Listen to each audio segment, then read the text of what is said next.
آپ جانتے ہیں دوستوں کہ امریکہ اسرائیل کی مدد کیوں کر رہا ہے؟ موجودہ صورتحال میں آپ نے دیکھا ہوگا کہ جیسے ہی حماس نے اسرائیل پر برتری حاصل کی تو امریکہ نے نہ صرف اپنی جنگی بحری جو بیڑے ہیں اور اسلحے سے لدے جہاز اسرائیل بھیجوا دیے، بلکہ امریکی صدر جو بائیڈن نے یہ اناؤنس کیا کہ ہم اسرائیل کے ساتھ کھڑے رہیں گے، اور جب تک امریکہ ہے تب تک اسرائیل کو اپنے ڈیفنس کی ضرورت نہیں ہے، دفاع کی ضرورت نہیں ہے۔ یعنی اسرائیل کو دفاع کے لیے جس چیز کی ضرورت ہوگی ہم مہیا کریں گے۔ اب سوال یہ ہے کہ آخر امریکہ اسرائیل کو اتنا سپورٹ کیوں کرتا ہے؟ جواب بہت سادہ سا ہے۔ ایک بار ذرا سوچ کے دیکھیں، دنیا کی اور خاص طور پر امریکہ کی جتنی بھی بڑی بڑی کمپنیاں ہیں وہ کس کی ہیں؟ ڈھونڈنے پر آپ کو جواب ملے گا کہ امریکہ کی تمام بڑی کمپنیاں یہودیوں کی ہیں اور ان کے مالک بھی یہودی ہیں۔ ٹریلر کے طور پر آپ کو کچھ امریکی کمپنیوں کے نام اور انہیں چلانے والے یہودیوں کے بارے میں بتاتے ہیں۔ گوگل دنیا کی ٹاپ ٹیک کمپنی ہے جس کے مالک ہیں لیری پیج کون ہے؟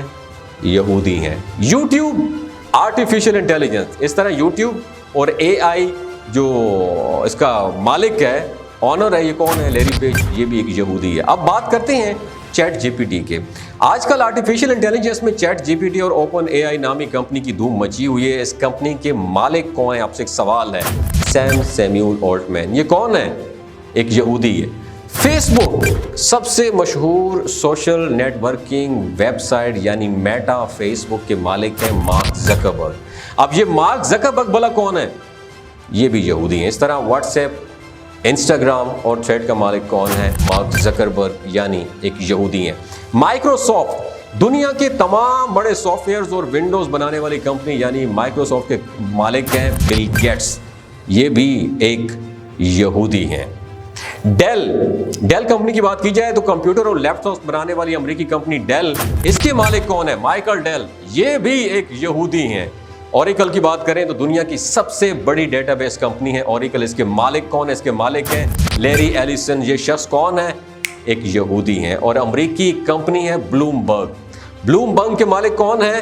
مائیکل آر بلومبرگ، یہ بھی ایک یہودی ہیں۔ اور امریکہ کی مشہور کمپنی ہے لاس اینجلس کی کلپر کے مالک سٹیو بالمر ہیں، یہ کون ہیں؟ یہ بھی یہودی ہیں۔ اس کے علاوہ ڈیفنس اور سیکیورٹی کے بے شمار امریکی کمپنیاں ایسی ہیں جن کے مالک یہودی ہیں۔ اب یہ تمام یہودی مل کر پتہ ہے کیا کرتے ہیں؟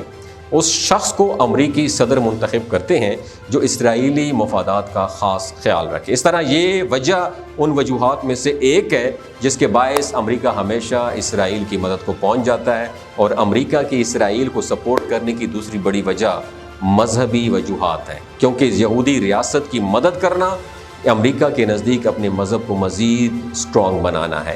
امریکہ کی اسرائیل کو سپورٹ کرنے کی تیسری بڑی وجہ پتہ کیا ہے؟ اسرائیل نے ہمیشہ مشرق وسطیٰ میں امریکی مفادات کے مطابق اور سوویت یونین یعنی رشیا کے مفادات کے خلاف کام کیا ہے، اور اب تو اسرائیل امریکہ کے کہنے پر چین پر پاکستان کے خلاف بھی کام کر رہا ہے۔ اور امریکہ کی جانب سے اسرائیل کو ہر مشکل میں تباہی سے بچانے کی چوتھی بڑی وجہ یہ ہے کہ امریکہ مشرق وسطیٰ کے تمام مسلم ممالک کو اپنے کنٹرول میں کرنے کے لیے اسرائیل کا استعمال کرتا آیا ہے، اور ابھی بھی کرتا آیا ہے اور کرتا رہا ہے۔ اور اسرائیل کی مدد کرنے کی پانچویں بڑی وجہ امریکہ کی یہ ہے کہ امریکہ اسرائیلی انٹیلیجنس کا استعمال کرتے ہوئے اپنے دشمنوں کو دنیا بھر میں کامیابی سے چن کر نشانہ بناتا ہے۔ اس لیے جب بھی اسرائیل پر ٹف ٹائم آتا ہے تو امریکہ اسرائیل کی مدد کرنے پر مجبور ہو جاتا ہے۔ دوستو، یہ 5 بڑی وجوہات تھی جس کی بنا پر کہا جا سکتا ہے کہ امریکہ اسرائیل کو اس لیے سپورٹ کرتا ہے۔ آپ کیا کہتے ہیں؟ نیچے کمنٹ سیکشن بتائیے گا کہ وہ کون سی وجہ بہت اہم ہے جس بیس پہ امریکہ اسرائیل کو سپورٹ کرتا ہے۔ اپنا اور اپنے ساتھ رشتوں کا خیال رکھیے۔ اللہ حافظ۔